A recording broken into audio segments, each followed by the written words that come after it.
कि नवाज शरीफ का जो बयानिया है, मैं उसके ऊपर चाहूँगा कि आपको कुछ बातें बताऊँ। जब जनरल बाजवा की तैनाती का वक्त था तो नवाज शरीफ वज़ीर आज़म थे। जनरल बाजवा की तैनाती से पहले पीएमएलएन से टॉप टियर, हो सकता है कि इनके छोटे भाई भी और कुछ और करीबी लोग भी जनरल बाजवा के सुसर से खुफिया मुज़ाकरात करते थे। और मैं जर्नलिस्ट हूँ, मैं उस ज़माने में भी इन लोगों से कहता था कि मेरिट के ऊपर फ़ैसला करें। ये जो रात गए वाली डील है, इसका नतीजा ना कभी माजी में अच्छा निकला है, ना अब अच्छा निकलेगा। तो आप दुरुस्त रास्ता नहीं अपना रहे। लेकिन एक जर्नलिस्ट की ऐसी बातों को कौन सुनता है? जो हुकूमत में बैठा होता है उस वक्त तो सोचते हैं कि उनकी अकल जो है वो दुनिया में सबसे बेहतरीन है। तो जनरल बाजवा के सुसर के साथ एग्रीमेंट या डिटेल्स डिस्कस की जा रही थी कि अगर जनरल बाजवा को, जनरल कमर जावेद बाजवा को आर्मी चीफ पीएमएलएन या नवाज शरीफ लगाएंगे तो आके क्या करेंगे। एक इनकी फरमाइश ये थी कि जनरल रिजवान उस वक्त DGI थे, उनसे ये बहुत तंग थे कि आते ही सबसे पहले तो इनको निकालना है। मैं आपको पूरी फैक्ट्स बयान कर रहा हूँ, इसमें एक लफ्ज़ का भी इजाफा और कमी नहीं है कि जनरल रिजवान को आते ही सबसे पहले फ़ारिग करना है यहाँ से। और जनरल नवीद मुख्तार जो जिनके साथ इनकी कुर्बत थी, तो उनको लाया जाएगा और उनको आप DGI कोर्ट कमांडर कराची थे उस वक्त, वो इज़्ज़त शरीफ आदमी है, भले आदमी है, और नवीद मुख्तार की मैं कोई बुराई नहीं कर रहा। तो इनकी फरमाइश थी कि उनको आप आएँगे तो फ़ौरन लगाएंगे। जनरल बाजवा ने सरप्राइजिंगली आके जनरल रिजवान को DGI कोहदे से हटा दिया, जनरल नवीद मुख्तार को DGI भी लगा दिया, और चंद ही रोज़ के अंदर वो एक ट्वीट वाला मैच पड़ा और इनकी आपस में जो कुर्बत थी, मोहब्बत थी, वो एकदम से दूरी हो गई। क्योंकि इस्टेब्लिशमेंट का जो टॉप टियर था कोर कमांडर्स में से अक्सरियत, वो उस वक्त शरीफ बरदरान को बहुत ज़्यादा, ख़ास तौर पर नवाज़ शरीफ को बहुत ज़्यादा पसंद नहीं थी करती। और उनका ख्याल ये था कि नवाज़ शरीफ और जरदारी ने आपस में बारी लगा ली हुई है और इस तरीके से पाकिस्तान आगे नहीं बढ़ सकता। उसका नतीजा क्या निकला? नतीजा ये निकला कि इस तमाम डील के बावजूद, जो भी नवाज़ शरीफ ने बिहाइंड द सीन उनके सुसर से डिस्कस की थी, जनरल रिजवान को हटाए जाने के बावजूद और जनरल नवीद मुख्तार को DGI लगाए जाने के बावजूद, ये तारीख़ का हिस्सा चीज़ें हैं जो मैं आज आपको बयान कर रहा हूँ।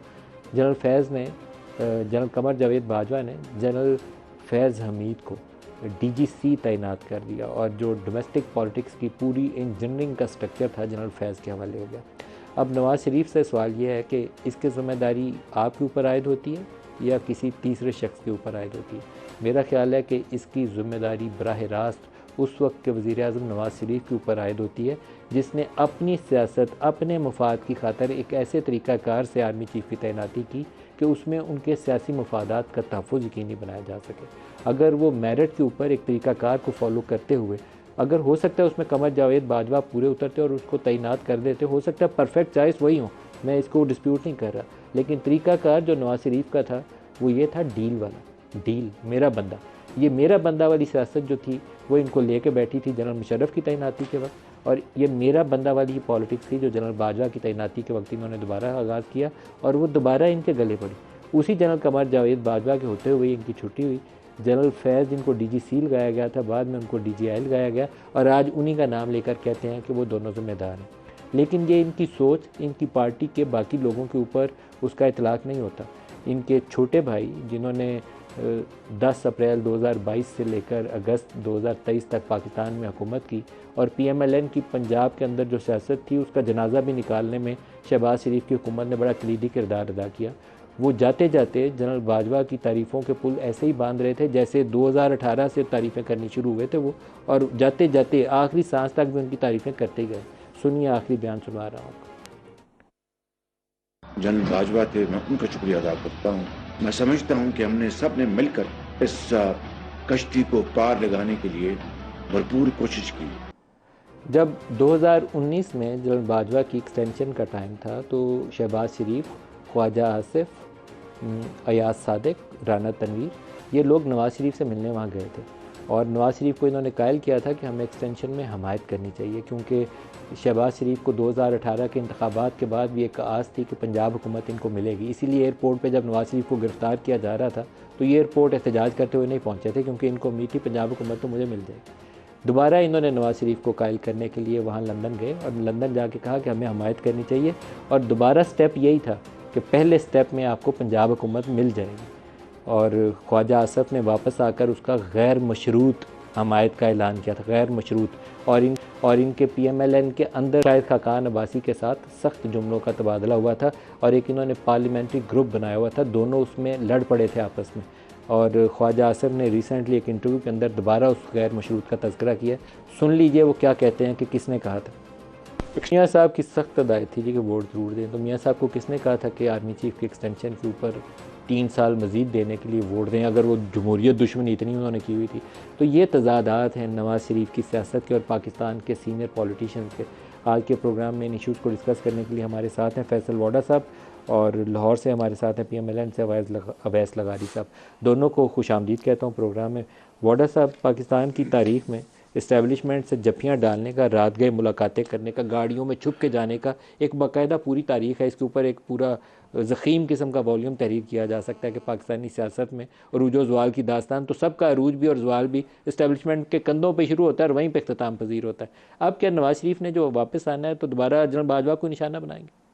बहुत शुक्रिया नदीम साहब। देखिए, सबसे पहले तो ये कि जो उन्होंने पहले नोट को इज़्ज़त दी, फिर वोट को इज़्ज़त देने की बात की और फिर बूट को इज़्ज़त दी, और उसके बाद अब वापस नया बयानिया बदलाने के लिए खड़े हो गए, तो सबसे पहले सवाल उनसे ये होना चाहिए कि जी आपने एक्सटेंशन के लिए बाजवा साहब को वोट क्यों दिया था, नंबर 1।